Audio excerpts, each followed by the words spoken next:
fandehana-drara amin'ny ankapobeny dia mandeha zato isan-jato fa reo tokonareo dia ny journalie na ny mpiasa-tselika zany no hitantsika hoe manao an'izany fitokonana zany.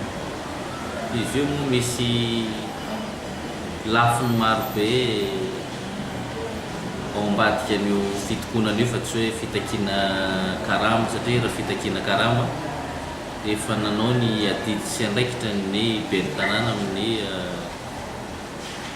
amin'ny fandaovana an'izany vary mangatsiaka tsy vitany mpitantana teo aloha zany ary efa vita tanteraka. Ny resaka moa zany eto dia hoe niasa nanomboka tamin'ny oktobra reo mpiasa-tselika reo efa nijanona tsy nanao ny activité fa mipetraka fotsiny ary zay karama telo volana oktobra, novambra, desambra tsy niasan'zareo zay zany izy io takiny io.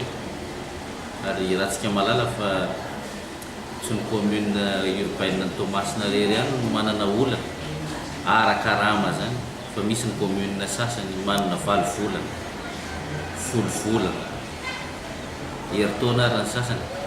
Fa ny commune kosa treto dia ny karama andrasana zany zao dia ny karama mois de décembre.